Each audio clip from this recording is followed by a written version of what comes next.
भारतीय राजकारणाच्या सारीपटावर आज दोन राज्यांची आणि दोन नावांची सर्वात जास्त चर्चा आहे। एक म्हणजे उत्तर प्रदेश, जे देशाची राजकीय दिशा सांभाळते, आणि दुसरं म्हणजे महाराष्ट्र, जे देशाची आर्थिक नाडी सांभाळते। एकूण 128 लोकसभा जागा असलेल्या या दोन राज्यांमध्ये गेल्या काही काळात कोणत्या सामाजिक आणि राजकीय समस्या निर्माण झाल्या आणि त्या समस्यांच्या चक्रव्यूहातून अडकलेल्या रथाला बाहेर काढण्यासाठी योगी आदित्यनाथ आणि देवेंद्र फडणवीस यांनी आपला कोणता मुत्सद्दीपणा वापरला, काय आहेत ह्या दोन्ही नेत्यांचे राजकीय गुण, आणि त्या गुणांच्या जोरावर हे दोन्ही नेते दिल्लीच्या वारसा हक्कासाठी किती सज्ज आहेत। चला सुरू करूया आजचा मतप्रवाह। नमस्कार, मी प्राध्यापक विजय रोटे आणि आपण पाहत आहात मतप्रवाह। बघा मित्रांनो, मुंबई महानगरपालिका आणि एकूण स्थानिक स्वराज्य संस्थांच्या निवडणुका जिंकल्यानंतर देवेंद्र फडणवीस हे मोदीनंतर पंतप्रधान पदासाठी योग्य आहेत का? हा प्रश्न केवळ राजकीय नाही, हा प्रश्न नेतृत्व, अनुभव, विश्वास आणि राष्ट्रीय स्तरावरील स्वीकार्यता यांच्याशी जोडलेला आहे। चला तर मग भावनेपेक्षा तथ्य आणि रणनीतीच्या आधारावर हे समजून घेऊया। मुंबई महानगरपालिका ही केवळ एक महापालिका नाहीये, ती भारतातील सर्वात श्रीमंत आणि प्रभावशाली महानगरपालिका आहे। आणि जेव्हा एखादा पक्ष किंवा नेतृत्व मुंबई आणि इतर स्थानिक स्वराज्य संस्था जिंकतो, तेव्हा एक संदेश तो समाजाला देत असतो की ग्राउंड लेवलवर आपली पकड मजबूत आहे। म्हणजेच हा विजय फक्त वॉर्ड किंवा शहराचा नाहीये, तर तो संघटन, रणनीती आणि जनसंपर्काचा विजय असतो। आणि इथेच देवेंद्र फडणवीस यांचे नाव पुढे येते। महाराष्ट्राकडे आपण जेव्हा बघतो, तेव्हा मागच्या 2-3 वर्षामध्ये सामाजिक ध्रुवीकरण आणि आरक्षणाचा पेच निर्माण झाला होता। मराठा आरक्षण आणि त्यातून निर्माण झालेला मराठा विरुद्ध ओबीसी हा संघर्ष महाराष्ट्राच्या समाज मनावर खोलवर परिणाम करून गेलेला आहे। राजकीय दृष्ट्या महाराष्ट्र अस्थिरतेच्या काळातूनही गेला। पक्षांमध्ये पडलेली फूट आणि युतीचे नवे प्रयोग यामुळे राजकारण ढवळून निघाले। इथेच कसोटी लागली ते देवेंद्र फडणवीस यांच्या मुत्सद्दीपणाची। फडणवीसांचे सर्वात मोठे वैशिष्ट्य म्हणजे त्यांची धैर्यशील कार्यपद्धती। ज्यावेळी मराठा आरक्षणाचा मुद्दा पेटला होता, त्यावेळी त्यांनी अत्यंत शांतपणे न्यायालयीन लढाई आणि कायद्याची चौकट मांडली। विरोधकांच्या टीकेचा धनी होऊ नये, त्यांनी आपल्या संयमी भाषेने समाजातील रोष कमी करण्याचा प्रयत्न केला। फडणवीसांचा दुसरा महत्त्वाचा गुण म्हणजे गठबंधन, राजकारणातील चाणक्य नीती। एका बाजूला सत्तेची समीकरणे जुळवणे आणि दुसऱ्या बाजूला पक्षातील कार्यकर्त्यांना बांधून ठेवणे, यात त्यांचा हातखंडा आहे।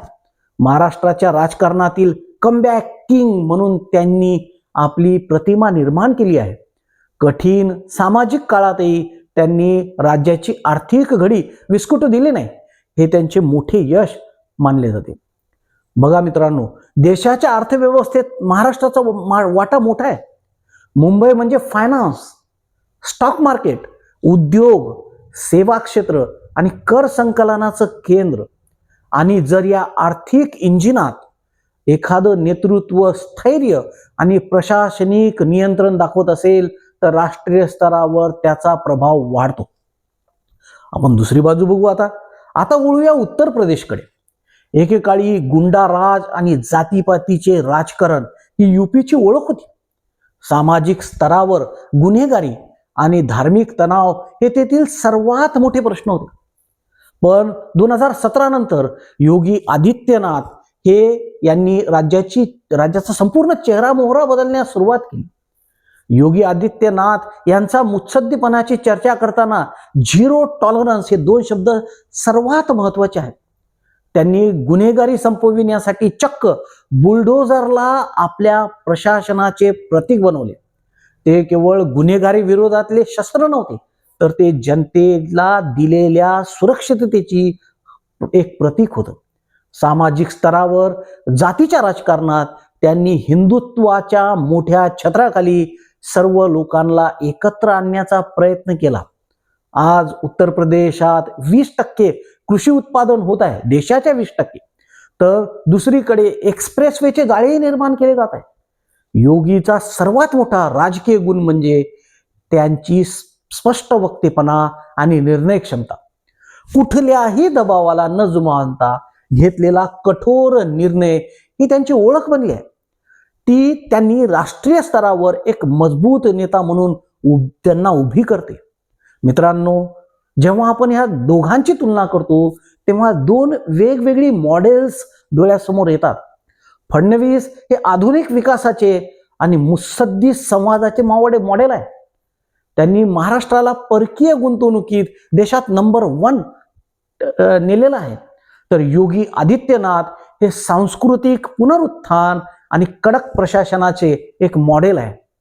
योगींनी उत्तर प्रदेशाला अन्न भांडार बनवले आणि अयोध्याच्या माध्यमातून सांस्कृतिक शक्तीचे केंद्र निर्माण केले. पंतप्रधान पदाच्या वारसा हक्कासाठी विचार करताना देशाला फडणवीस सारखा आर्थिक प्रगल्भता हवी आहे की योगी सारखी निश्चयी सुरक्षितता, हाच खरा आजचा प्रश्न आहे. शेवटी महाराष्ट्र आणि उत्तर प्रदेश या दोन्ही राज्यांच्या समस्या वेगवेगळ्या आहेत, पण त्या सोडविण्यासाठी या दोन नेत्यांची पद्धती भारताच्या उज्ज्वल भविष्याची नांदी आहे.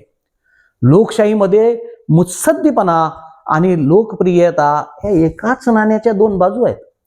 योगी आणि फडणवीस हे दोघे आज भाजपचे दोन सर्वात मजबूत आधारस्तंभ आहेत. एक राजकीय पॉवर हाऊस सांभाळतो तर दुसरा आर्थिक इंजिन चालवतोय. या दोन्ही नेत्यांमधील ही निरोगी स्पर्धा भारताला नक्कीच $5 ट्रिलियन दिशेने घेऊन जाईल. मित्रांनो, पंतप्रधान पदाचा भावी वारसदार कोण याचे उत्तर वेळच देईल. पण हे दोन्ही नेते आज दिल्लीच्या तख्ताचे सर्वात प्रबळ दावेदार आहेत, यात शंका नाही. तुम्हाला काय वाटते? कोणाचे नेतृत्व भारतासाठी अधिक फायद्याचे ठरेल? तुम्ही तुमचे मते आम्हाला कमेंट्समध्ये नक्की कळवा. अशाच सविस्तर विश्लेषणासाठी पाहत रहा मतप्रवाह. धन्यवाद.